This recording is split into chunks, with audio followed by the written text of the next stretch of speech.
Hello and welcome back to Inquisitor Martyr. Last time we ran some intel missions, and this time we're going to run some random missions. Have to see what there even is, but there ought to be something good.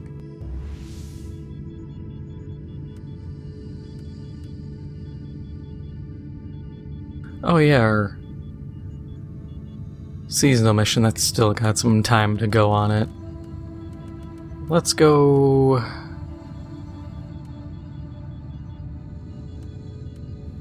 I mean, don't really have a lot of choice here. I was hoping for like a siege or something, but all we get is like purges and demonic incursions. Yeah, we'll just go an incursion. Slap our usuals on. Extra champions, bonus damage for champions, and chance on champion kill to create a demon. Alright.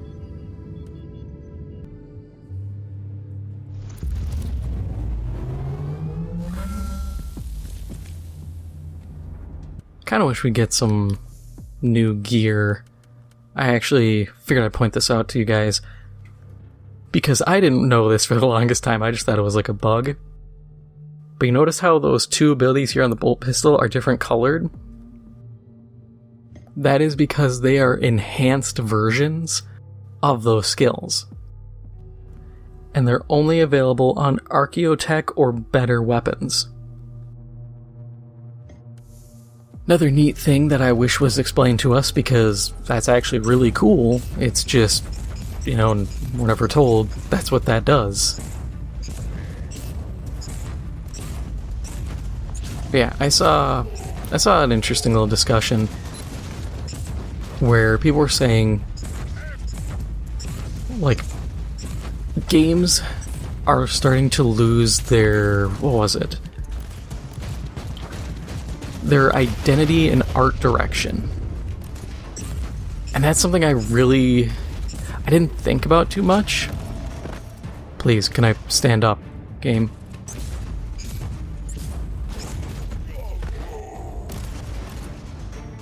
Nah, dude, just keep beating my ass. It's fine.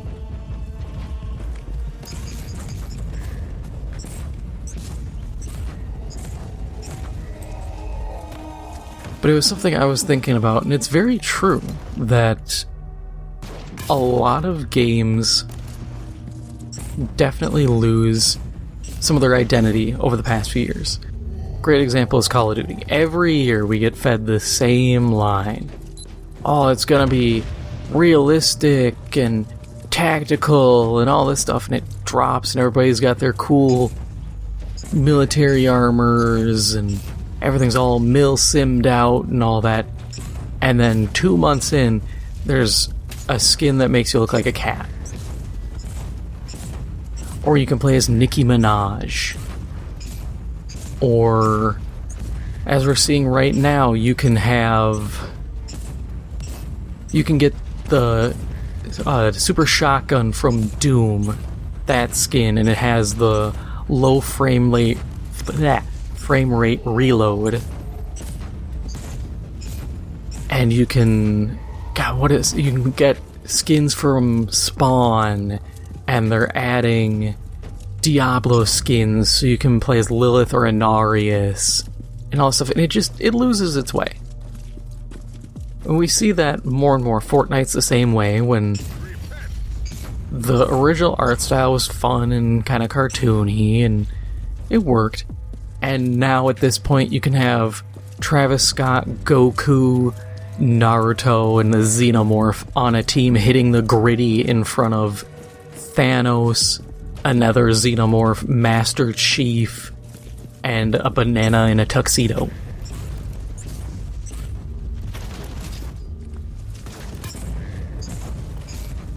And you can make the argument of like, well, weren't games like Time Splitters kind of like that? And the thing is, yeah, Time Splitters was wacky in that sense. But it also had that identity off the rip. I'm never escaping from this, am I? They're just gonna keep knocking me down. That's really tedious. Guess we are gonna have to pour into suppression when a sniper can just drain all of it instantly. But there is a difference in how it's presented. And starting off zany is one thing, but diving into it partway through is a different matter.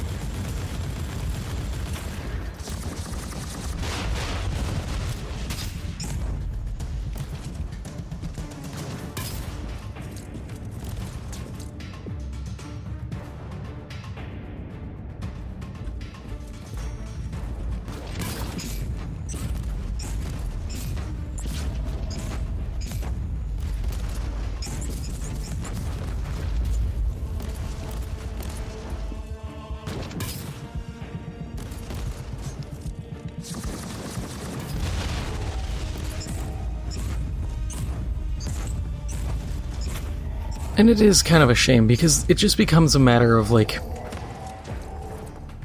the studio's trying to just chase money.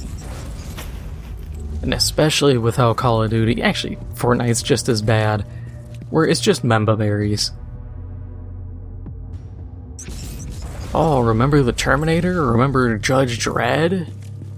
Remember the Ninja Turtles? Remember this, that, and the other thing? It's honestly cheap and fast cash, because however much these studios pay for licensing, they make up for it in spades. Because think about how much a skin pack in COD is. It's like $25, $30. If they get 1,000 people to buy it, they got good money.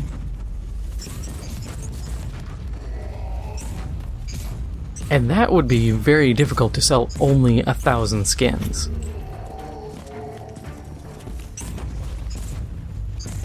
So it's pretty easy to make money off this stuff, and that's kind of the curse, is then over time these games lose any identity they have, because you start seeing the same characters. How long till we have a Rick and Morty skin in COD? It's only a matter of time. Because for the owners of the IPs, it's marketing. Oh, we have a movie coming out, we have this, that, or the other thing. Quick, put a skin in the game for us. We'll pay you, or we'll give you a cheap rate on the licensing.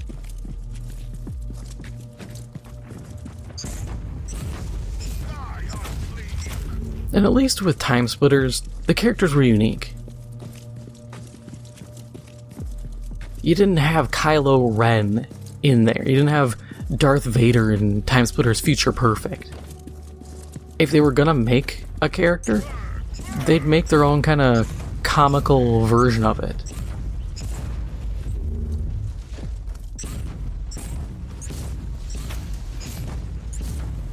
And that was kind of the fun part, was having just their own spin on it as opposed to just being the character.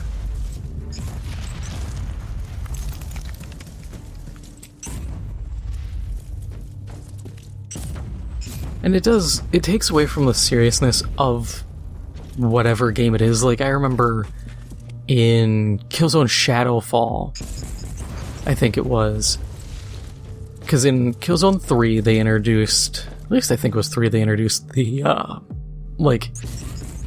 they had an end of match credits kind of thing, where you would have, like, the top 3 players on the winning team holding the top 3 players of the losing team at gunpoint.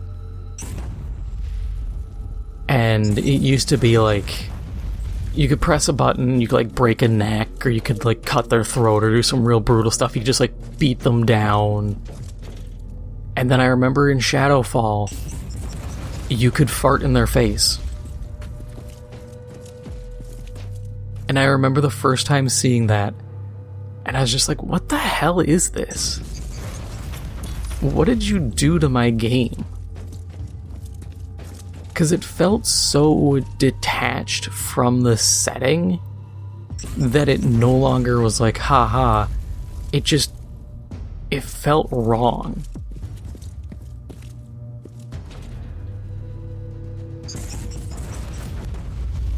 It would be like if you were playing like Battlefield 1 or COD Vanguard, and you're sitting there like defeating the Nazis at Stalingrad, and then at the end it shows your character like dabbing or hitting the gritty over a stack of like dead Nazis or on top of a burning Tiger tank.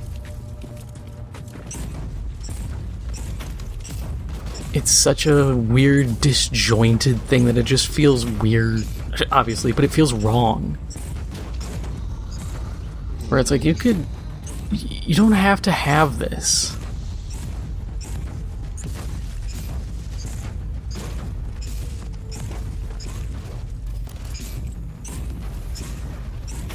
My god, it's like all snipers.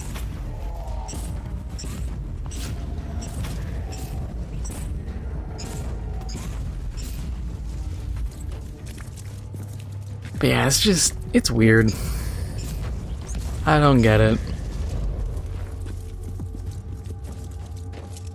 I would rather get skin... Like, weapon camos are something I'm completely ambivalent towards. When a game's like, hey, it's, World War II. Here's a rainbow tiger camo. I'm not sitting here just like folding in half in rage, shitting myself, being like, okay, that wasn't in the time. No, I don't care. It's a weapon skin. I care more about player skins and animations being just out of place than some goober with $100 bills plastered all over his gun. And honestly, if they want to do that in like a World War II, I would love to see one with like Deutschmarks. That would actually be kind of funny. Or I guess they'd be, Reichsmarks for World War II? But either way, that would actually be kind of a cool tie-in. To be like, hey, it's a modern concept, but here's a kind of fitting in-universe version.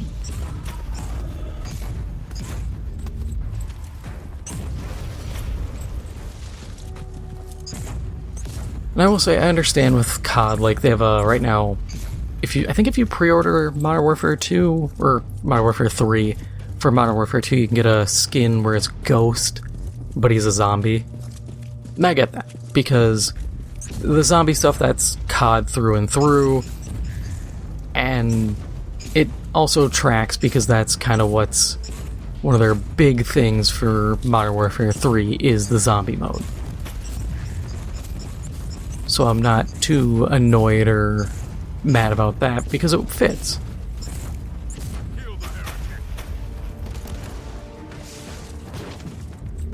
And other games, if they include like zombie modes, then I don't care because that's already within the game. It's just external things kind of bleeding in.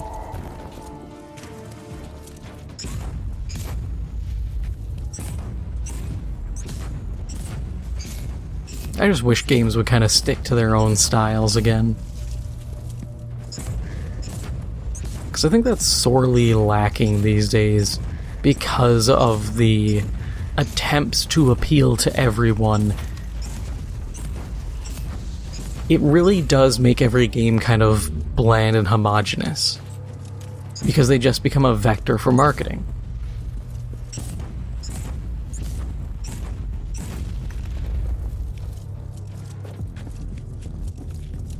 Because when I think of like games that stand out, I always think of like art styles and whatnot, and it's games like Warhawk and Starhawk, it's Killzone, it's Time Splitters. Each of those games, their art was unique, their style was unique unto itself. Halo was pretty unique back when they actually cared enough to have you unlock skins and armor pieces instead of charging you money.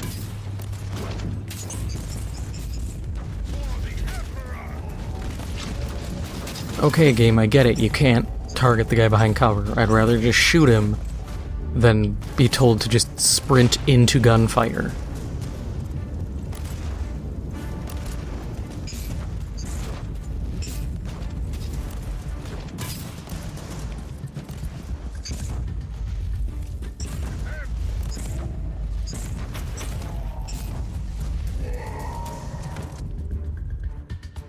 God, these fights against triple snipers are just stupid.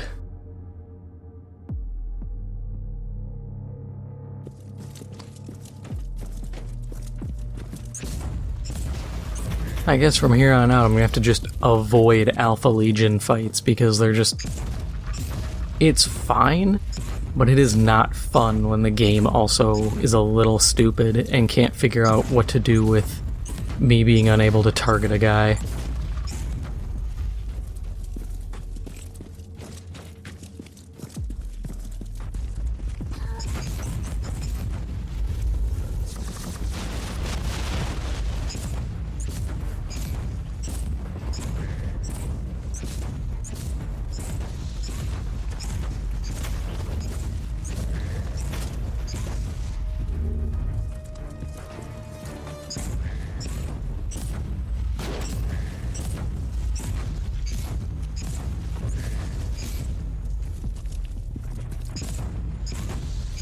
I do wonder if games will ever kind of shift away from the way they are now with the attempts at mass appeal.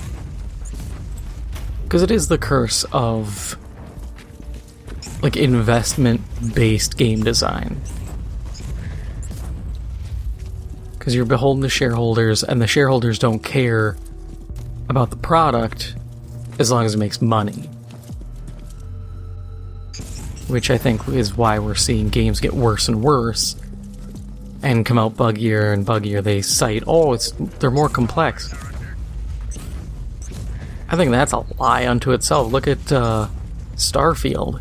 More complex? It's about as complex as Fallout 4 or friggin' Skyrim. Hell, they just announced last week.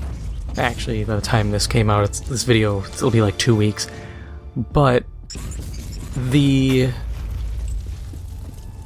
mannequin bug from Skyrim came back. You know, the bug where if you put clothes on a mannequin in your house, sometimes the game would just have an oopsie-doopsie and delete the inventory of it because... reasons? That's back. Why? I don't know. Nice to see a legacy bug from over a decade ago is still here.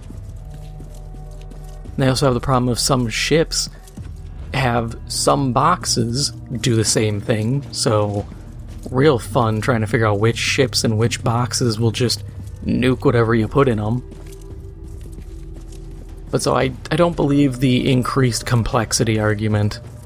If there is increased complexity, I think it's them trying to do shortcuts and doing it to themselves.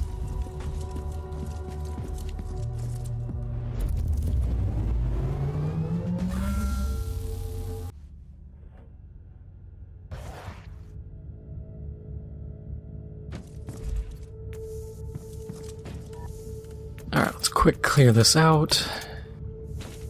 And I think that seasonal mission is... yeah, I'd say that's about... do we want to wait another run? We could. Because I think we can roll this to another higher level and then I think we'll get a boss fight. We'll hold out a teeny bit longer.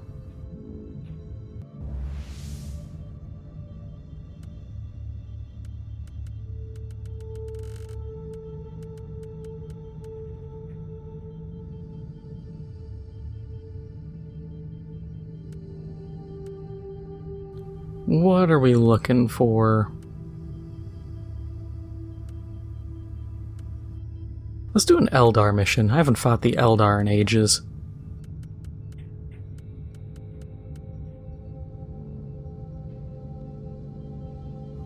Warp resist, fine by me.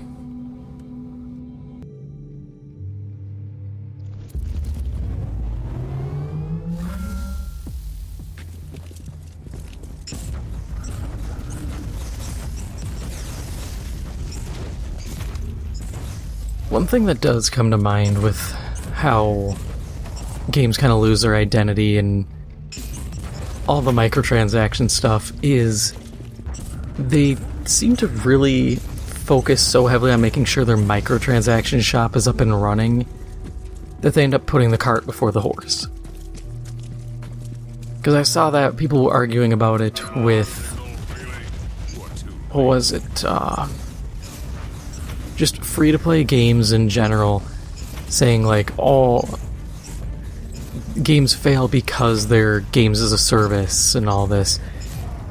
And it's like, no, being a game as a service isn't the problem, it's the focus on just selling skins right out the gate. When your game launches buggy, but you can sure as hell spend $300 on skins in early access, that's the issue. When games rely so heavily on selling founders packs right out the gate, that's a problem.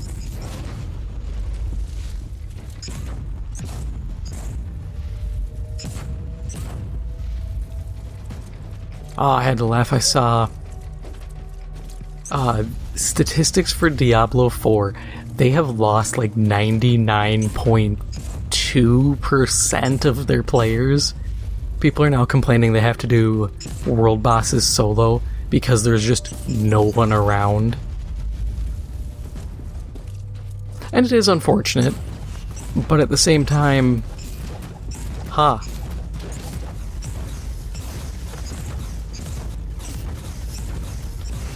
like I had said in my final thoughts video, they needed to have companions to help mitigate this issue, and no, but they'll try to pull you back with a new season that isn't gonna really fix anything probably. But damn, their $25 skin packs and battle pass that offers you enough silver to not buy anything is doing gangbusters, it seems. Ah, God, I hate what Blizzard has become. But I'm not even surprised.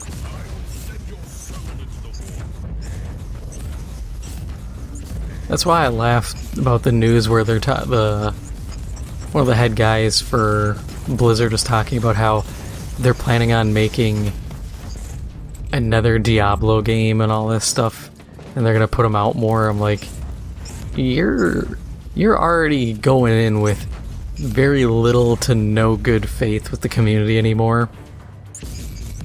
I genuinely think it might be good to sit on 4 for a while and try to fix it, or just cut your losses. I know a lot of people wouldn't like that, having to kind of abandon Diablo, but we're not seeing that franchise get any better. Which, that's something that kind of shocks me, because I remember in the 2000s, everybody was trying to make a Diablo clone. And I just feel like now, no one knows how to really improve on the formula. And I kind of think the only way to improve on it is to stop being a third-person shooter, or a third-person game like this. I think they need to start going into more FPS routes. As blasphemous as that may be to some people, I think it's what the genre kind of needs, because otherwise we're not seeing much improvement. I think something like alignment relics or morality relics, like in this game, they're a good start, but I think there needs to be more than just a duality.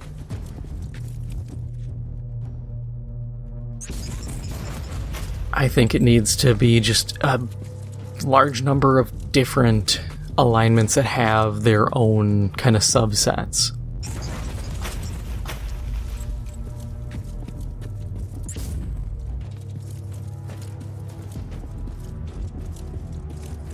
Or make it like faction based, where if we use Grim Dawn as an example, you have the assassins. Each faction kind of has an assassin, and once you work up enough enmity with them, they say, fine, we're going to send our Super Assassin Man after you. You beat Super Assassin Man, and then you could drop, or have a chance to drop morality relics, but they'd be faction, obviously, so faction relics for that faction. So, let's say undead, maybe there's a chance on hit you can summon a skeleton, or certain effects heal you, or you get certain bonus effects you normally can't get. Things like that where suddenly it's worth fighting everyone.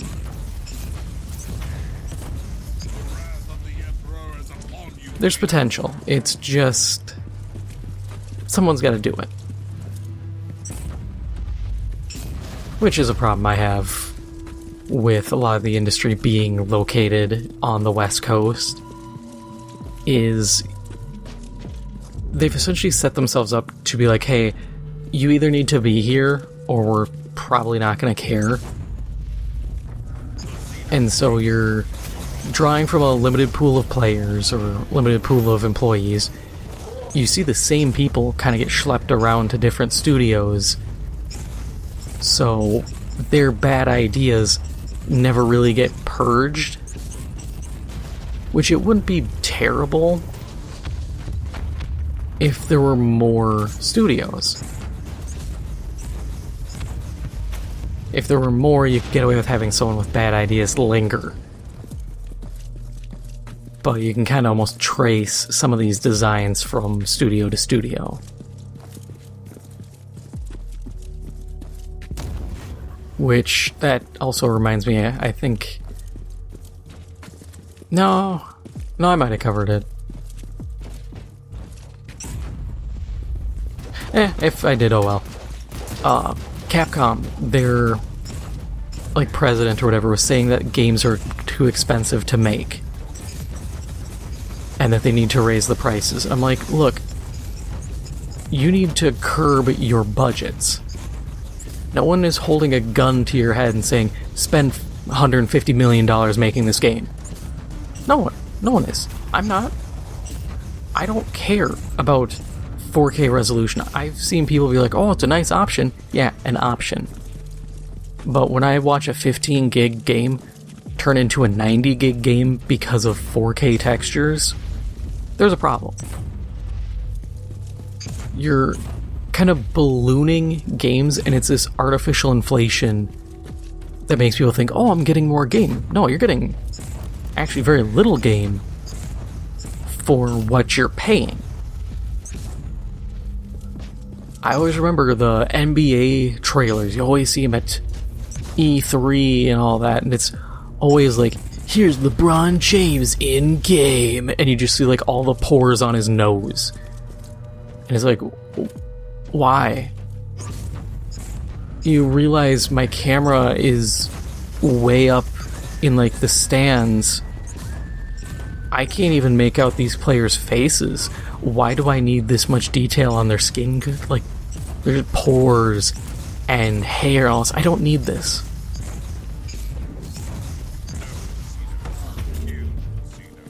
But they insist. They insist on all this garbage, and then the games come out at like 30 frames a second, and they sit around going, I don't know what to do. I guess we just gotta accept that. It's like, nah, just do 1080p. Just sit there. I'm fine with it. Because I'll tell you here now, the average person does not have a 4K TV. They don't. That is... It's kind of like with computers, how a lot of computers are still running like Windows XP. They're running Windows Vista. They're running Windows 7. A lot of businesses don't do consistent upgrades. People don't consistently upgrade their TV because why would you spend $1,000, $2,000 on a 4K TV when you have like a HD TV that works just fine?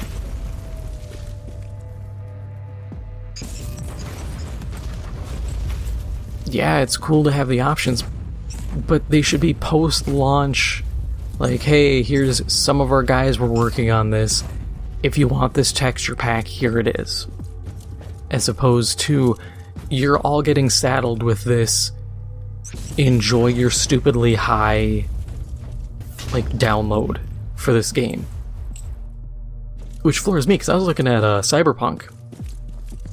And I was like, oh, I might buy the Cyberpunk and Phantom Liberty, like, set. Because I was like, yeah, sure, I was waiting for this to come out anyways. And then I look, and the price, or not the price, the file size was like 200 gigs minimum. I'm looking at that going, okay, cool, so that's like a fourth of my PS5's hard drive for a game. I'm not cool with that. I'm tired of games that do this, because a lot of times the games don't have staying power anymore. So it's like, cool, you spent like how many hours downloading this massive game that you played through once and will never play again because there's no incentive.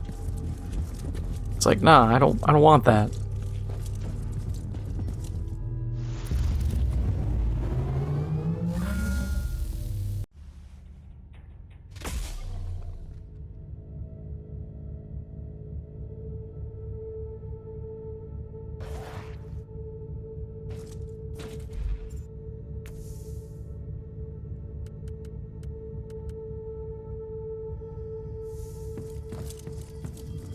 Yeah, we'll fire off one more mission, because I feel like it.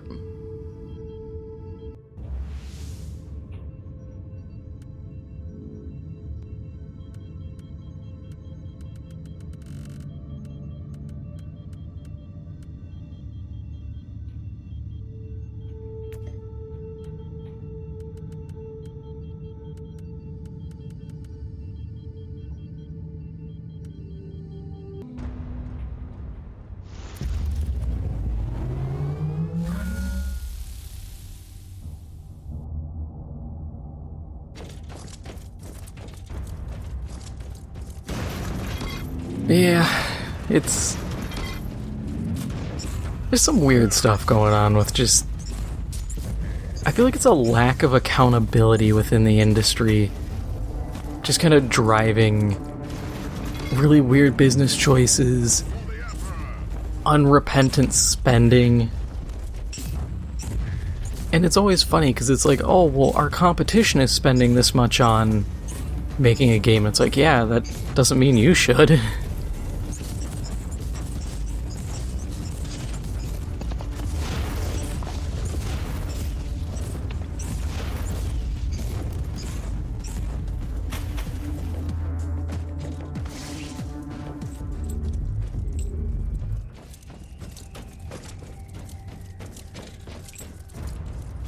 And I was right, too, about Resident Evil for, like, Tokyo Game Show, that we wouldn't hear anything because of separate ways.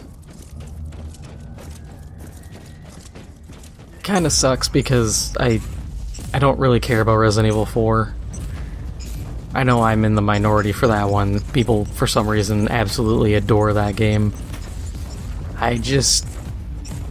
I beat it, and I was just like, cool, I don't have to play this anymore. I didn't think it was all that great. Leon has the personality of a 2x4 with a face drawn on it in crayon.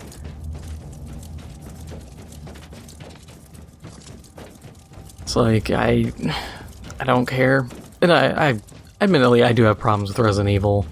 Mostly because I really hate how a lot of the villains, or at least a number of villains, their plan is to just become a monster. It's like, Salazar is a great example, where it's like, oh, Mr. Kennedy, you will beat my ass, so let me jump into the monster. Okay, dude, what's your plan after that? You're now a giant monster fused into this building. You want to go for a walk? You can't. You're in this room now. And it happened in RE5, where it's some, like, arms dealer dude who looks like he does copious amounts of coke. He does the same thing where he jumps into a monster in the water. I'm like, dude, you cannot return to society. I get there are zombies and mutants, but you are like an 80-foot-long sea monster. You can't leave. You are trapped.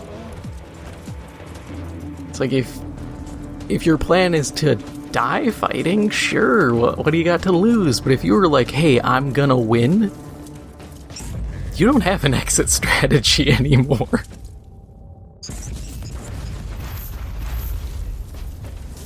Like, I would love for that to be in a game where a guy does that, he wins, and then right after his response is just like, oh shit, what do I do now? Because that would just be the funniest thing. Just this mad scramble to try to undo what can't be undone.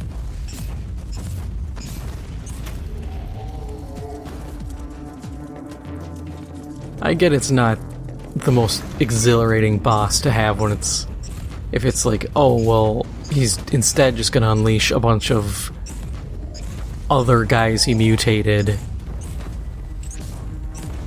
But that makes more sense. Or at least do what they did in Resident Evil 6 with Simmons, where he gets converted into the giant, fleshy T-Rex monster against his will. That made sense. It's like, oh, he didn't plan for this. He just got hit with a Camino saber dart, and now he's turning into a giant mutant T-Rex monster. I can work with that. I actually liked that a lot about RE6, was some of it made sense. Like the Wavo just being dudes who are essentially on mutation-causing PEDs. Like, cool, you're taking superroids, by the way, you're gonna mutate and your arm's gonna turn into a giant, like, bony shield. Have fun. That makes sense. Neo Umbrella doesn't make any sense at all. I think I've made the joke before, but it would be like if Comcast closed and then you had a terror organization called Neo Comcast. You'd be like, what the hell? Why is there fanaticism over this?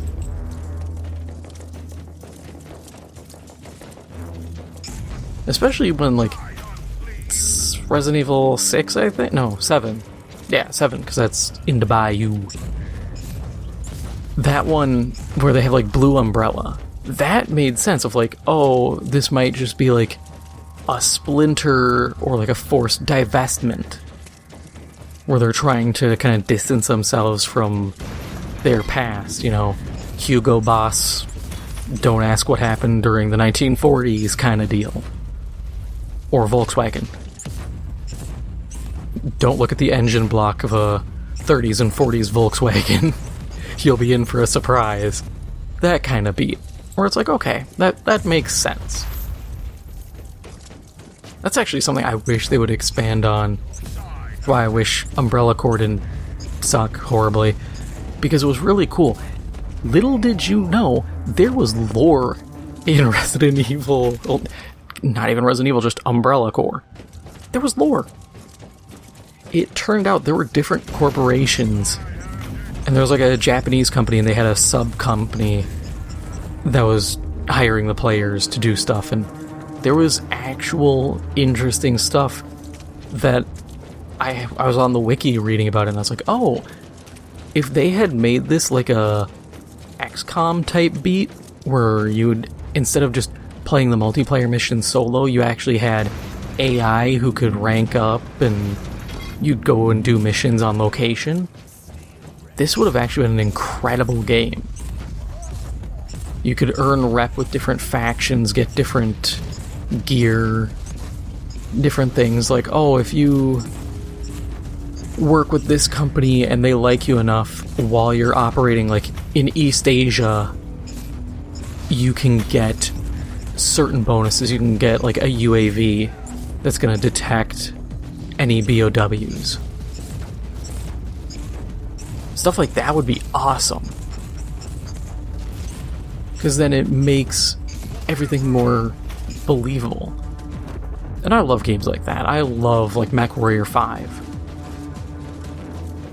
because I like being a mercenary in games, and I like when there is tangible, like, reputation, and there's incentive to do stuff.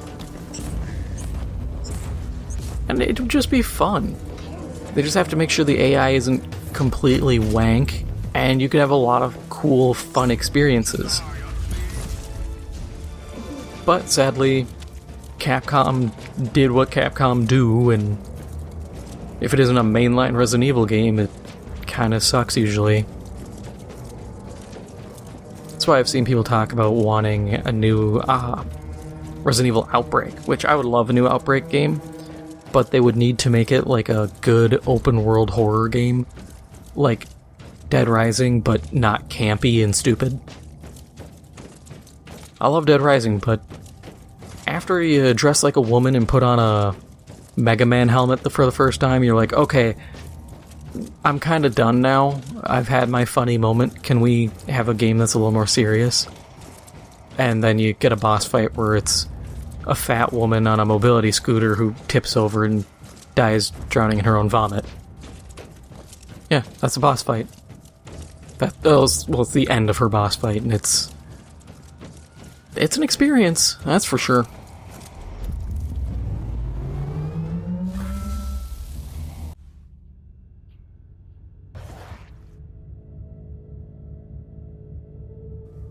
Yes, we finally got the boss mission, and we will do that next time. If you enjoy this episode, make sure to hit the like button, it helps out the channel a lot, and if you haven't already, make sure to hit the subscribe button. Thank you for watching, and I'll see you in the next one.